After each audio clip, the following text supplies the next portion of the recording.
والاقتصاديين.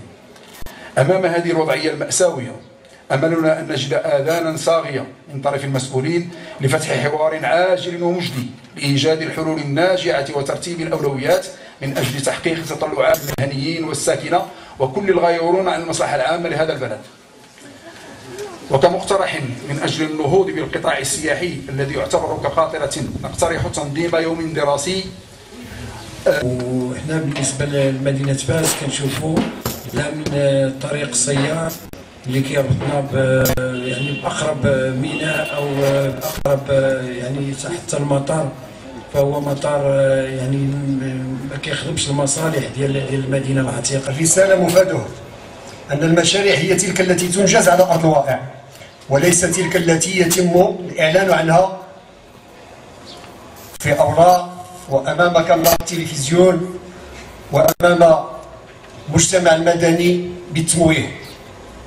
التي أنشئت من أجلها لم تجد أمامها سلطات محلية ونخب محلية في المستوى المطلوب. ذلك رئيس الجهة واش هو معين ولا منتخب؟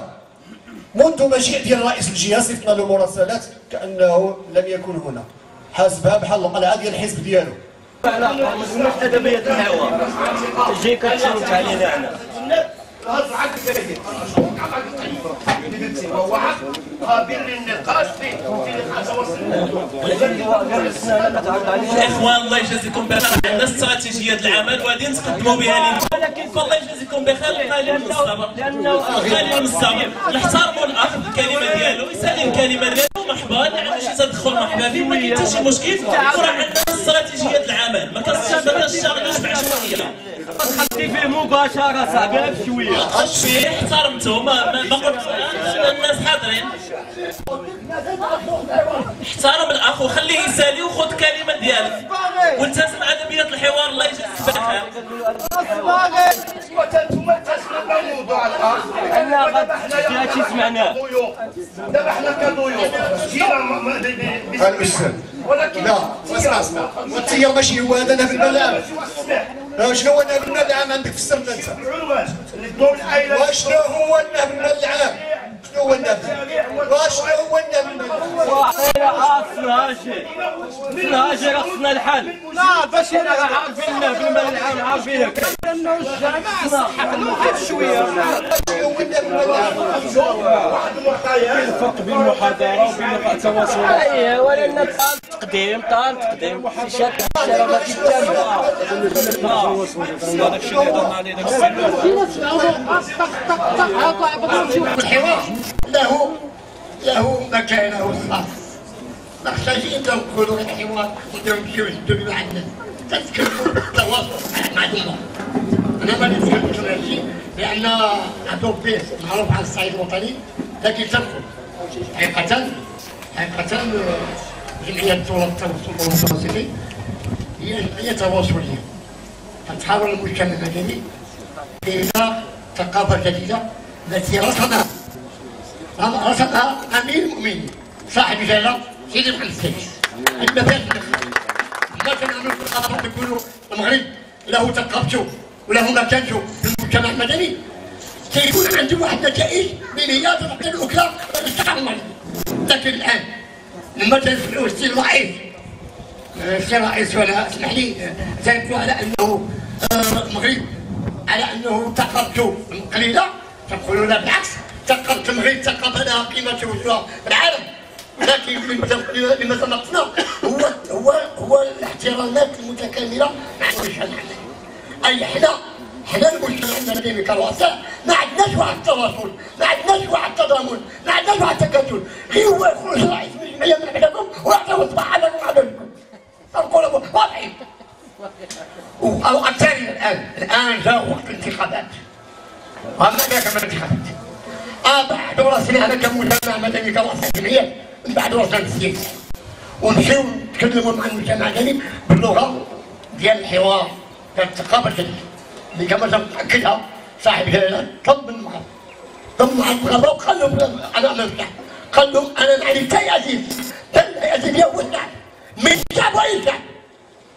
على هذا انا تطلب من كل احترام للناس اللي جالسين رغم على انه ما عطاوهمش الصفه القانونيه ما تكونش معك. حنا تنقولوا الان تنقولوا الاخوان الله يخليكم ما تعطوا لنا الحق، ما تعطوا لنا الحق، تجيبوا لنا الحق، لان جاونا جدد جاو عرفوا صاحب جلاله نفاس فتح المكاتب ديالهم كيتحاوروا مع الجميع اللي ما يجيش يتحاوروا معهم وحده واللي غادي يعمل لنا الترجيح داخل فاس الله يخليكم راه فاس راه ماشيه طريق كبيره وحنا انا راسي تنحاول في هذا الشيء لان كاين حقيقه الاشياء اللي تتعلم ولكن كما كان مثلا كنمشيو مع شي واحد تنجلسوا نتحاور معهم ويكفي على ان المدينه لما جلسنا معهم لما جلسنا في هذا الاجتماع التالي بالليل قلنا لهم بزاف حوايج. اول ما قلنا على انه فاز فات الليل لما كيجي واحد السيد عليك حصلت شو حاجه كنا اي حاجه فغادي يمشي يعمل. قلنا لهم الحاجه الاولى ثانيا قلنا لهم يا ودي هاد الناس اللي يخرجوا من المدرسه عندهم اسد التقنيه ويجوا يكتبوا يتعلموا من الصنعه. الثانيه شنو قلنا لهم الله يخليكم حبينا المرافق قالوا لنا باش نمشوا عاوتاني قال لهم ما كاينش لا بيسين لا مديرين الله يخليكم جونا هادشي تنتقم حوار ديال البناء حوار ديال الشباب حوار ديال إذا كنا حنا منظمين إذا كنا حنا مكتلين أما عليك ما قلت له واحد الإخوة الله يخليكم السي الصباغي تعدى راه ماشي حنا اللي اختارنا كلمة صغيرة راه اللي ما يتحملش الصباغي يخوي فاس. وي المجتمع المدني اللي ما يتحملش الصباغي راه كبير غير يتحملوه. حنا اللي علينا الفلطة، حنا الفلطة عاتبونا الصباغي إلا دار الفلطة راه بطانة كاملة. فبغينا هاد اللقاءات هذه نخرجوا بها بنتيجه وما نشتغلوش بشكل فردي بل نشتغلوا بشكل جماعي. وهذا هو السبب اللي عممنا فيه الدعوه، هذا هو السبب اللي جعلنا نعمموا الدعوه. السلام عليكم. احمد اعرب رئيس الجمعيات والجواهر. كنشكر هذه الوجوه الطيبه اللي حاضره. الحضور ديالها كيبين الغيره على مدينه فاس. انا بغيت نذكر الاخوان حنا مجتمع مدني ماشي حكومه. هاد المواضيع اللي تحطوا كبار جاب الله ولينا حكومه. حنا مجتمع مدني خدينا اختصاص الجماعات والحكومه والوزير الاول ما فهمتش. الاخوان اللي دخلوا ما بيناتهمش تفاهم. الاخوان هضروا على السياحه والاخ هضر على السلطه المحليه. اولا واحد المصطلح كنسمعوه في التلفزيون بزاف هذه 5 سنين، محاربه الفساد وتاعنا سمعناه. اللي عنده شي ملف في يديه للمحكمه خلونا المزايدات، اللي عنده شي ملف يهزو ويطلع الطوفيس ديال 19 جمعيه ممتاز ومنتخب من طرف صيغه ديال التجار.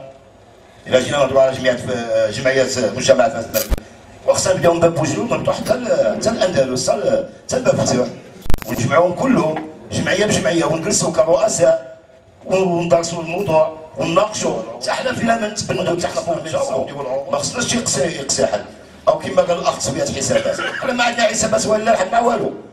حتى الباب اللي بغينا ندخلوا لها كندخلوا لها. فتحيه من هذا المنبر لكل فعاليات السلطه المحليه وكذلك السيد الوالي وحنا تندخلوا وحتى شي باب مغلوقه. والاخوان دابا بدنا تنهضروا بداو كيهضروا ها مطار السنغالي تيجانيا ها هادي هاد الجواهر ها الصيف يا باب بوجلود نسينا داك المدخل داك الفضاء ديال بوجلود نسينا داك المدخل ديال عين زليتن نسينا داك الضحى كي كانت. كاين شي واحد بالله عليكم كفضاء ديال فاس المدينه وهي داك الشباب الضحى اللي تبنى فيها كيوس باش كاين شي واحد من المجتمع المدني اللي يهضر عليها وقال وليداتنا ما تيبقاو فين يلعبوا تيلعبوا في الشريطه هي تتلس. شكون اللي هضر؟ لا سبحان الله قال لك با بغينا له شي قالوا تيموتوا اللي كيعرفونا نوصلت فيا انا العظم عاد غنهضر على السباس ديالي ما نكحش شويه. لا خويا انا تنقول من هذا المنبر راه الا بغينا نزيدوا لقدام راه خصنا نساو الحسابات ونغسلوا قلوبنا ونبيتوا قلوبنا في لاجيلاك ويبيضوا عاد نوضوا نشتغلوا.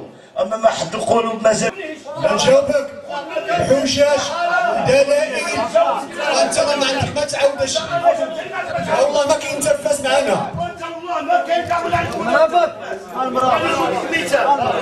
فاش قال هذاك المحكمه والسيد وكيل العام خبروا وزير الداخليه الشريف على هذا الشيء الفاس والسيد الولي اللي كتهضر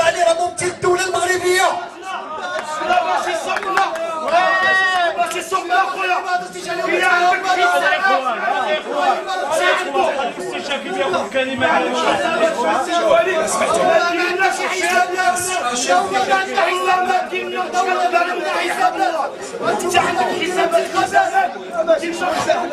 انتوما اللي باغيين ديروا انتخابات حنا ماشي حزب معايا بحجاج بلوسكم الناس شوف الاخوان الاخ اخويا راه الكلام ديالك تيهبط على قلبي عسل والله يرضي عليك. اسمع غنبدا مباشره. اولا وقبل كل شيء الله يجازيكم بخير. اولا وقبل كل شيء انا باغي جواب يعطيوه لي صحاب المنصه باش ملي نخرج، لان مور هذه الكلمه غنساحب. باغي السؤال الاول الجمعيات اللي ما حضروش اللي من المدينه ملي غنخرج ويسولوني يقولوا لي علاش ما حضرناش، واش قصرنا، شنو غنقول لهم؟ قد أبدأ كلامي بسؤال للجميع. إذا كانت لدي تفاحة ولدى كل واحد منكم تفاحة وتبادلنا هذا التفاح، ماذا سيقع؟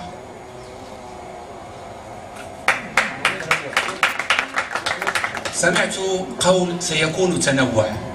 أعتقد أن للتفاح مذاق وحيد وإن اختلفت ألوانه، فما راج داخل هذا اللقاء هو تبادل جذري للتفاح، كل منا يعطي للآخر تفاحة، وهذه التفاحة تشكل نفس المذاق ونفس الذوق ونفس الإحساس الذي تخالجه وهو يأكل هذه التفاحة.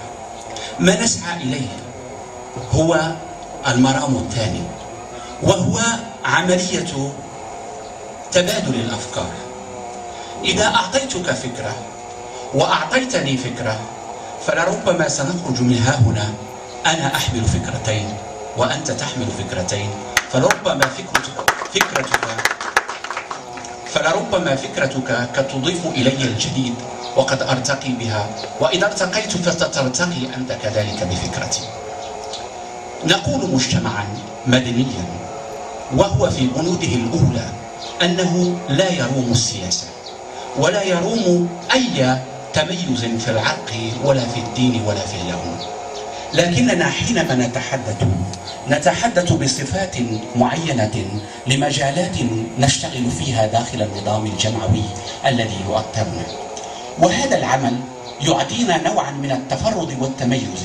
هذا التفرد والتميز إن لم نمزجه بباقي الجمعيات المتواجدة فسأبقى متفردا أنانيا أدافع عن نفسي ولا أدافع عن الآخرين.